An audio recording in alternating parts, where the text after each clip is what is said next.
Hello friends, आप सभी का हमारे YouTube channel Priyanshu target to job classes में स्वागत है। आज हम आपको वैद्युत आवेश तथा क्षेत्र आपका चैप्टर चल रहा है। इसमें आज आपको भाग 3 कराया जाएगा और हमने आपको 2 भाग पहले करा दिए हैं तथा इससे पिछली वाली वीडियो में हमने आपको बिंदु आवेश के कारण वैद्युत क्षेत्र की तीव्रता का आपको सूत्र ज्ञात करा दिया था। उसका डेरिवेशन आपका हो गया था। और आप इस चैनल पर पहली बार आए हैं तो चैनल को सब्सक्राइब कर दें तथा वीडियो को लाइक कर दें और कमेंट में बताएं आपको वीडियो कैसी लगी।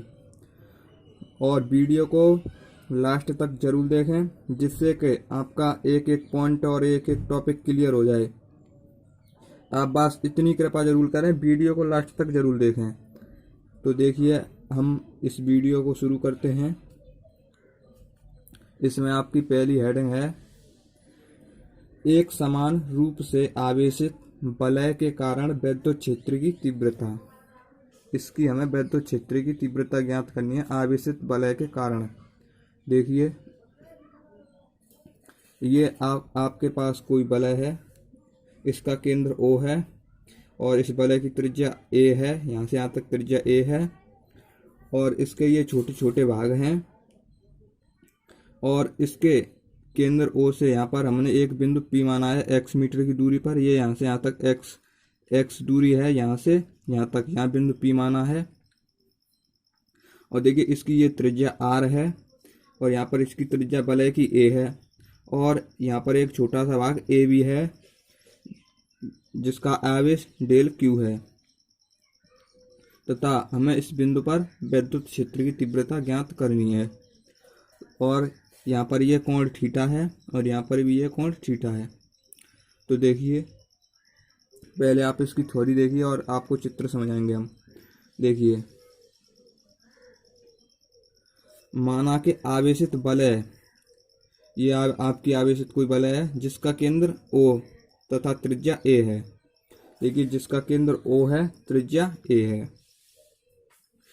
उसकी अक्ष पर केंद्र O से दूरी x पर एक बिंदु P है। उसकी अक्ष O से x दूरी पर एक बिंदु P है। देखिए, जिस पर वैद्युत क्षेत्र की हमें तीव्रता ज्ञात करनी है। इस बिंदु पर P पर हमें वैद्युत क्षेत्र की तीव्रता ज्ञात करनी है। पूरी वलय के छोटे छोटे भागों में बांटा गया, पूरी वलय को ये छोटे छोटे भागों में बांटा गया है। ये भाग छोटे छोटे भाग हैं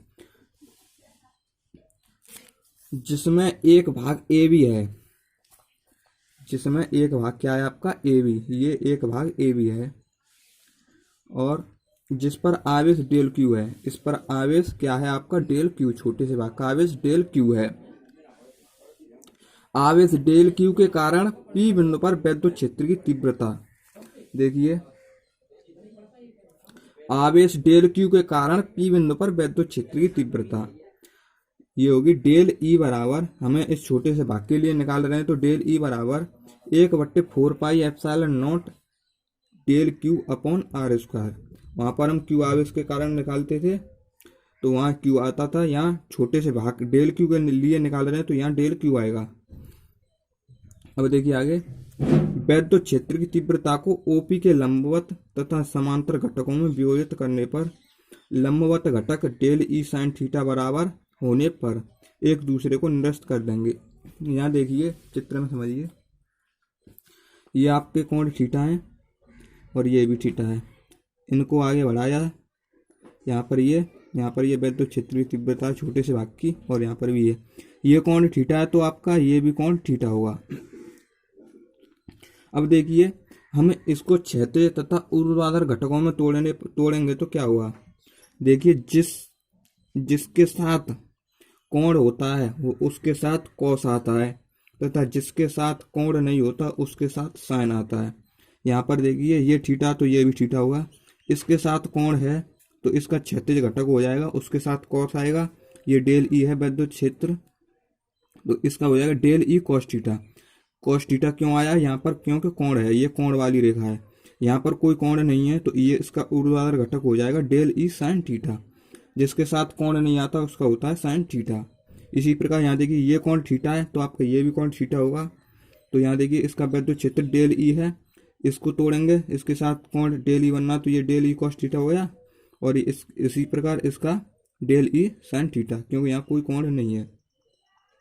अब देखिए ये डेल ई साइन थीटा और डेल ई साइन थीटा बराबर हैं, तो यहाँ देखिए इसमें ये लंबवत घटक आपके डेल ई साइन थीटा हो गया लंबवत घटक।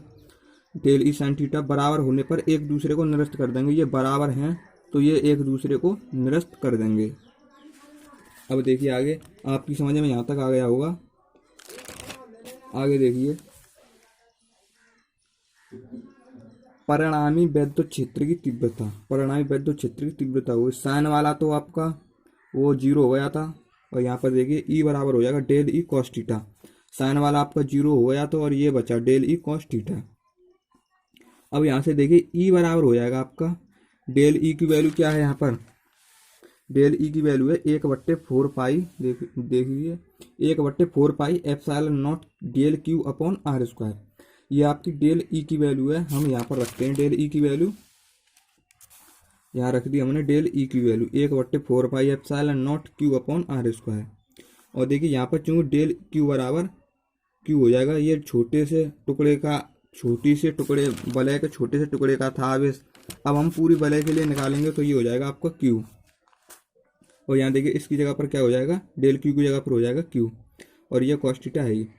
अब देखिए त्रिभुज ए पी ओ में, त्रिभुज ए कहाँ है आपका, ए ये है, पी ये है, ओ में, इसमें देखिए ए पी ओ में कॉस थीटा बराबर हो जाएगा आपका, थीटा के सामने वाली भुजा होती है आपकी, यहाँ देखिए ए पी ओ में थीटा के सामने वाली भुजा होती है आपकी, देखिए आपका कॉस थीटा बराबर होता है आधार बट्टे कर्ण, आपका आधार क्या है एक्स और कर्ण क्या है आर, तो यहाँ हो जाएगा एक्स बट्टे आर, कॉस थीटा बराबर हो गया आपका एक्स बट्टे आर। अब देखिए यहाँ से ई बराबर 1/4 पाई एप्सिलॉन नॉट है क्यू अपॉन आर स्क्वायर है, कॉस थीटा की वैल्यू हमने क्या लिखा दी है एक्स बट्टे आर, यहाँ पर हमने कॉस थीटा की जगह पर रख दी आपका एक्स बट्टे आर, यहाँ देखिए कॉस थीटा की जगह पर रख दिया हमने यहाँ पर एक्स बट्टे आर, तो यहाँ देखिए ये एक्स बट्टे आर रख दिया। देखिए यहाँ से ई बराबर हो जाएगा 1/4 pi epsilon naught Q upon ये आर की घात 3 हो जाएगी, और ये एक्स है, क्योंकि आपको पता होगा कर्ण का स्क्वायर बराबर होता है आधार का स्क्वायर प्लस लंब का स्क्वायर। यहाँ से देखिए आर स्क्वायर बराबर हो गया, कर्ण आपकी आर है, कर्ण ये है आर, कर्ण ये है, तो इसका स्क्वायर बराबर आधार का स्क्वायर प्लस लंब का स्क्वायर, आपका आधार ये है और ये लंब है, तो यहाँ हो जाएगा एक्स स्क्वायर प्लस ए स्क्वायर। यहाँ देखिए ये हो गया आपका एक्स स्क्वायर प्लस ए स्क्वायर, तो यहाँ से देखिए आर बराबर हो जाएगा आपका एक्स स्क्वायर की घात बराबर में जाती है तो बट्टे में हो जाती है घात 1/2।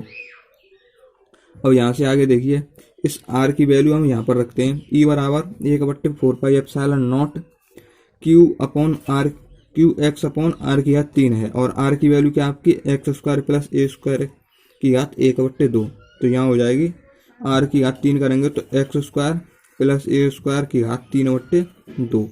हमने यहाँ पर आर की जगह पर ये रख दिया, आर की वैल्यू रख दी, इसका ये सिद्ध, इसका यही सूत्र होता है तथा इसका मात्रक हो गया आपका न्यूटन प्रति कूलम। और देखिए इसमें अगली हेडिंग वैद्युत द्विध्रुव, आपका वैद्युत द्विध्रुव क्या होता है। वैद्युत द्विध्रुव वह निकाय है जिसमें बराबर परंतु विपरीत प्रकार के आवेश एक दूसरे से अल्प दूरी पर स्थित होते हैं। जैसे देखिए CHSL ये आपके एग्जाम्पल हैं, H2O, HBr, KI आदि ये आपके एग्जाम्पल हैं। यहाँ देखिए ये कोई वैद्युत क्षेत्र है, इसमें एक प्लस क्यू आवेश है तथा ये माइनस क्यू आवेश है, ये अल्प दूरी, इसकी अल्प दूरी होती है 2L, और ये हमेशा माइनस से प्लस क्यू की ओर जाते हैं। आपकी समझ में परिभाषा आ गई होगी। देखिए एक बार वैद्युत द्विध्रुव वह निकाय है जिसमें बराबर परंतु विपरीत प्रकार के आवेश एक दूसरे से अल्प दूरी पर स्थित होते हैं, जैसे HCl, H2O ये आपके एग्जाम्पल हैं इत्यादि। अब देखिए वैद्युत द्विध्रुव आघूर्ण, वैद्युत द्विध्रुव आघूर्ण क्या होता है, इसे पी से प्रदर्शित करते हैं। वैद्युत द्विध्रुव निकाय में किसी एक आवेश तथा दोनों आवेशों के बीच की दूरी के गुणनफल को वैद्युत द्विध्रुव आघूर्ण कहते हैं। देखिए P बराबर हो जाएगा आपका, P होता है वैद्युत द्विध्रुव आघूर्ण बराबर Q इंटू 2L। इससे परिभाषा देखिए, वैद्युत द्विध्रुव निकाय में किसी एक आवेश, कोई एक आवेश Q हो गया तथा दोनों आवेशों के बीच की दूरी, दोनों आवेशों के बीच की दूरी क्या है आपकी 2L के गुणनफल को क्या कहते हैं, वैद्युत द्विध्रुव आघूर्ण कहते हैं। इसका मात्रक होता है आपका कूलम मीटर। यह सदिश राशि है, इसकी दिशा ऋण आवेश से धन आवेश की ओर होती है और इसका विमीय सूत्र होता है आपका LTA। आपकी समझ में आ गया होगा तथा ये परिभाषाएं आपको एग्जाम में बहुत ही ज़्यादा पूछी जाती हैं और ये डेरिवेशन भी पूछे जाते हैं, आप इनको ध्यान से देखिएगा तथा आप एक बार अपनी नोटबुक पर कॉपी पर लिखकर समझिए, आपकी समझ में आ जाएगा। और यहाँ पर देखिए, वैद्युत द्विध्रुव के कारण वैद्युत क्षेत्र की तीव्रता, ये बहुत ही एग्जाम के लिए मोस्ट इम्पोर्टेंट है, आप इसको ध्यान से देखिएगा, आपकी पूरी समझ में आ जाएगी। देखिए नंबर 1, इसमें दो प्रकार से हम ज्ञात करते हैं, एक अच्छी स्थिति होती है तथा एक निरक्षीय स्थिति होती है। यहाँ पर हम आपको पहले इसमें कराएंगे अच्छी स्थिति। अच्छी स्थिति को हम कहते हैं अनुदैर्ध्य स्थिति। ये आपको एग्जाम में अनुदैर्ध्य स्थिति के नाम से भी पूछी जा सकती है। तो यहाँ पर देखिए, यहाँ कोई हमारे पास वैद्युत द्विध्रुव है, ये यहाँ पर ये -Q आवेश है बिंदु B पर, बिंदु A पर +Q आवेश है, यहाँ पर कोई बिंदु B, बीच में मध्य बिंदु पर O है कोई पॉइंट, इसकी दूरी L है और इसकी भी L है और टोटल हो जाएगी आपकी 2L। यहाँ कोई बिंदु P है, वैद्युत क्षेत्र नहीं सॉरी वैद्युत द्विध्रुव P है। देखिए यहाँ पर बिंदु O से R दूरी पर एक बिंदु P है, इस पर हमें वैद्युत क्षेत्र की तीव्रता ज्ञात करनी है। और यहाँ पर देखिए आपकी ये यहाँ से यहाँ तक की दूरी कितनी है R, और यहाँ से यहाँ तक की दूरी आपकी R है। मैं आपसे पूछूं ये यहाँ से यहाँ तक की दूरी कितनी हो जाएगी, इस टोटल में से हम इतनी घटा दें तो ये बचेगी, तो ये टोटल R है और यहाँ से यहाँ तक की कितनी है, यहाँ से यहाँ तक की टोटल R है और ये यहाँ से यहाँ तक की L है। टोटल में से इतनी घटा दी तो इतना हिस्सा बचेगा, यहाँ पर यहाँ से यहाँ तक की हो जाएगी आपकी R माइनस L। पूरे में से इतना घटा दिया तो आपको ये बचा। इसी प्रकार देखिए, अब मैं पूछूँ आपसे यहाँ से यहाँ तक की दूरी कितनी हो जाएगी, यहाँ से यहाँ तक की आपकी R है और मैं यहाँ से इसमें इतना जोड़ रहा हूँ, इतनी जोड़ने के लिए यहाँ से यहाँ तक की L है, तो यहाँ से यहाँ तक टोटल हो जाएगी आपकी R प्लस L। आपकी समझ में ये बात आ गई होगी। तो अब देखिए, माना कि एक वैद्युत द्विध्रुव AB, ये कोई वैद्युत द्विध्रुव AB A से माध्यम में स्थित है जिसका परावैद्युतांक K है। वैद्युत द्विध्रुव दो आवेशों +Q तथा -Q आवेशों से मिलकर बना है। ये +Q है और ये -Q इससे मिलकर बना है, जिसके बीच की दूरी 2L है। इनके बीच की दूरी क्या है आपकी 2L, एक L ये है और एक L ये है, तो ये हो गया 2L। द्विध्रुव के मध्य बिंदु O से, मध्य बिंदु ये है O से अक्षीय स्थिति में R मीटर की दूरी पर, अक्षीय स्थिति में R मीटर की दूरी पर एक बिंदु P है, जिस पर वैद्युत क्षेत्र की, यहाँ पे देखिए, जिस शुरू से देखिए, माना कि एक वैद्युत द्विध्रुव AB ऐसे माध्यम में स्थित है जिसका परावैद्युतांक K है। वैद्युत द्विध्रुव दो आवेशों +Q तथा -Q से मिलकर, आवेशों से मिलकर बना है, जिसके बीच की दूरी क्या आपकी 2L। इनके बीच की दूरी क्या आपकी 2L है। द्विध्रुव के मध्य बिंदु O से, इनका मध्य बिंदु O है, ये इस मध्य बिंदु O से R मीटर की दूरी पर, इसके मध्य बिंदु O से R मीटर की दूरी पर एक बिंदु P है, जिस पर वैद्युत क्षेत्र की तीव्रता ज्ञात करनी है। +Q आवेश से बिंदु P की दूरी, यहाँ देखिए +Q आवेश से बिंदु P की दूरी आपकी कितनी है R माइनस L। यहाँ पर देखिए बिंदु P की दूरी कितनी है R माइनस L, तथा -Q आवेश से, ये -Q आवेश से बिंदु P तक की दूरी हो जाएगी आपकी R प्लस L। मैंने आपको निकाल कर दिखा दी है, आपकी समझ में आ गई होगी। तो देखिए +Q आवेश के कारण वैद्युत क्षेत्र की तीव्रता, यहाँ देखिए +Q आवेश के कारण लेते हैं हम पहले, चाहे तो आप -Q आवेश के कारण ले लीजिए, कोई फर्क नहीं पड़ेगा। हम यहाँ पर इसमें पहले प्लस क्यू आवेश के कारण लेते हैं। तो यहाँ देखिए E1 बराबर 1/4πε0, ये के आपका पराविद्युतांक है, और Q upon R minus L का स्क्वायर, ये AP की दिशा में है।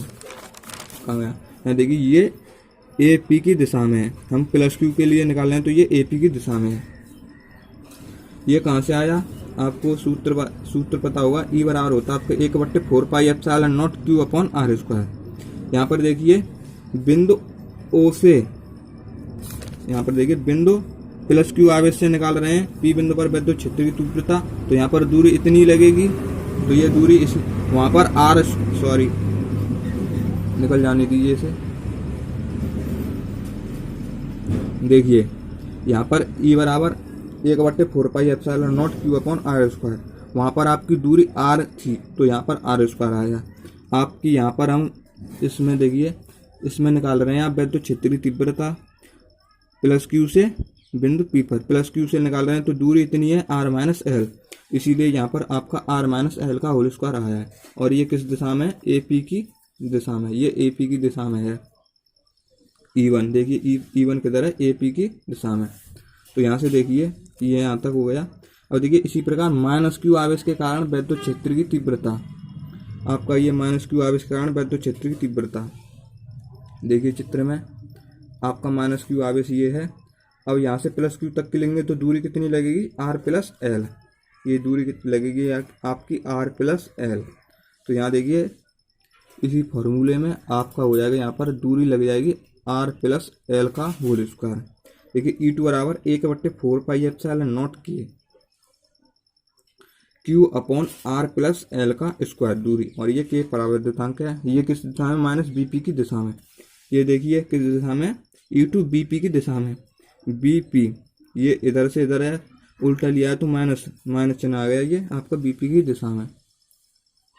अब यहाँ से देखिए E1 तथा E2 परस्पर विपरीत हैं, अतः परिणामी विद्युत क्षेत्र की तीव्रता, ये विपरीत हैं तो इनके परिणामी विद्युत क्षेत्र की तीव्रता क्या होगी। यहाँ से देखिए परिणामी हमें विद्युत क्षेत्र की तीव्रता निकालनी है तो E बराबर हो जाएगा आपका E1 माइनस E2। अब यहाँ से देखिए E बराबर 1/4πε0 के Q upon R minus L का स्क्वायर। हमने आपकी ये E1 की वैल्यू रख दी, आपकी E1 की वैल्यू कितनी है, 1/4πε0 के Q upon R minus L का होल स्क्वायर। ये हमने E1 की वैल्यू यहाँ पर आपकी रख दी। इसी प्रकार देखिए E2 की वैल्यू क्या है, माइनस चिन्ह आ गया आपका। E2 की वैल्यू है आपकी 1/4πε0 Q upon R plus L का स्क्वायर, ये आपकी E2 की वैल्यू है। देखिए E2 की वैल्यू ये रही आपकी, ये रही आपकी E2 की वैल्यू 1/4πε0 के Q upon R plus L का होल स्क्वायर। हमने ये वैल्यू यहाँ पर रख दी E2 की। अब देखिए इसे सॉल्व करते हैं तो यहाँ पर देखिए Q अंश में से Q और हर में से 4πε0 के, और यहाँ पर भी K है, K कॉमन आ रहा है तो हम यहाँ पर K कॉमन लेते हैं। Q/4πε0 K कॉमन ले लिया तो आपका यहाँ बचेगा 1/R माइनस एल का होल स्क्वायर, और माइनस के यहाँ बचेगा 1/R प्लस एल का होल स्क्वायर। अब यहाँ से देखिए Q अपॉन 4πε0 के, ये बाहर चल रहा है, इसका एलसीएम ले लिया, ये आ गया R माइनस एल का होल स्क्वायर, और यहाँ पर R प्लस एल का होल स्क्वायर। ये मैंने एलसीएम लिया है, आप चाहें तो कैसे भी हल कर सकते हैं। चाहे पहले आप इसका गुणा इधर कीजिए, इसका इधर कीजिए और इसका इधर कीजिए। इसका गुणा इधर करा तो R प्लस एल का whole square minus R minus L का होल स्क्वायर, और इसका इधर R माइनस एल का होल स्क्वायर और R प्लस एल का होल स्क्वायर। ये क्वेश्चन में बंद हो गई एक में। अब यहाँ से देखिए आगे, एक Q अपॉन 4πε0 इस A प्लस B का होल स्क्वायर का सूत्र लगा दिया, इसमें R square plus L square plus 2RL minus R, ये इसमें A माइनस B का होल स्क्वायर का सूत्र लगा दिया, R square minus L square, नहीं sorry R square plus L square minus 2RL, और बट्टे में आपका ये हमने ये कोष्टक हम कर लिए और इस पर होल स्क्वायर कर दिया इन दोनों का। ये मैंने आपको समझने के लिए किया है, आपकी समझ में तो आ जाएगा। यहाँ से देखिए Q अपॉन 4πε0 के, इससे देखिए इसका माइनस का गुणा अंदर कर दिया, R square plus L square plus 2RL minus के R स्क्वायर माइनस के एल स्क्वायर, और ये प्लस को जाएंगे 2RL। इससे देखिए R स्क्वायर से ये माइनस के R स्क्वायर कैंसिल, और ये प्लस एल स्क्वायर से ये माइनस के एल स्क्वायर कैंसिल हो गए। ये आपके बचे 4RL हो गए ऊपर, ये आपका आ गया 4RL, और ये आपका कितना भाग पहले से ही कॉमन है। और नीचे बचा आपका हर में R square minus L square का होल स्क्वायर हो जाएगा। ये देखिए ये कैसे हो गया, ए माइनस बी और ए कोष्टक में प्लस बी का सूत्र होता है A square minus B square. इसी प्रकार R square minus L square का होल स्क्वायर। अब यहाँ से देखिए ई बराबर हो जाएगा आपका, इसे हमने लिख लिया 2 इंटू 2 4 हो गया, आर इंटू एल, और ये क्यू हमने बाद में लिख लिया, और ये इसका गुणा अंदर कर दिया 4 पाई एप्सिलॉन नॉट के R square minus L square का होल स्क्वायर। अब यहाँ से देखिए ये लाल पेन के निशान लग रहे हैं, ये आपके फॉर्मूला होता है 2QL बराबर होता है आपका P वैद्युत द्विध्रुव आघूर्ण। मैंने इससे पहले ही बताया था आपको, P बराबर होता है आपका 2QL। तो हमने यहाँ पर देखिए 2QL बराबर रख दिया P, तो यहाँ बचा आपका 2R ये, और ये P आ गया। अब यहाँ से देखिए और हर में बचा आपका 4 पाई एप्सिलॉन नॉट के R square minus L square.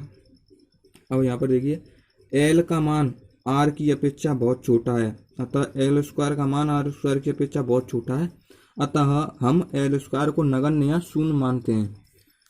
L square का मान आर स्क्वायर की अपेक्षा बहुत छोटा है, अतः हम एल स्क्वायर को शून्य या नगण्य मानते हैं। तो यहाँ पर देखिए इसे हम एल स्क्वायर को शून्य मानेंगे, तो यहाँ बचा 2PR 4 पाई एप्सिलॉन नॉट के, ये आर स्क्वायर माइनस के, ये इसकी जगह पर क्या हो जाएगा 0 का होल स्क्वायर। अब आर स्क्वायर में से 0 गया तो आपका आर स्क्वायर ही बचेगा, और यहाँ पर घात हो जाएंगे 4। तो आपका अंश में चल रहा है 2PRL और हर में 4 पाई, देखिए अंश में चल रहा है आपका 2PRL और हर में 4 पाई एप्सिलॉन नॉट के, आर गया तो ये 4 होगी। अब देखिए इस एक आर से ये घात एक कैंसिल होगी, तो यहाँ घात 3 बचेंगी। ये बराबर हो जाएगा आपका 2P 4 पाई एप्सिलॉन नॉट के, और आर की घात 3 बचेंगी यहाँ पर। और देखिए निर्वात अथवा वायु के लिए आपका के बराबर होता है 1। निर्वात अथवा वायु के लिए आपका के बराबर कितना होता है 1। तो यहाँ से देखिए ई बराबर हो जाएगा आपका 2P 4 pi epsilon not are की घात 3। आप चाहें इसे इस प्रकार भी लिख सकते हैं, ई बराबर 1/4 pi epsilon naught 2P upon R की घात 3। तो आपकी समझ में आ गया होगा। तो आप वीडियो पसंद आए तो लाइक करें और कमेंट में बताएं आपको वीडियो कैसी लगी, और अपने दोस्तों के साथ शेयर करें तथा चैनल को सब्सक्राइब करें। तो इस वीडियो में इतना ही, मिलते हैं हम आपको अगली वीडियो में, उसमें आपको नृत्य स्थिति और बहुत कुछ कराएंगे। तथा आपको वीडियो पसंद आए तो लाइक कर दें और अपने दोस्तों के साथ शेयर कर दें। इस वीडियो में इतना ही, मिलते हैं आपको अगली वीडियो में। जय हिंद दोस्तों।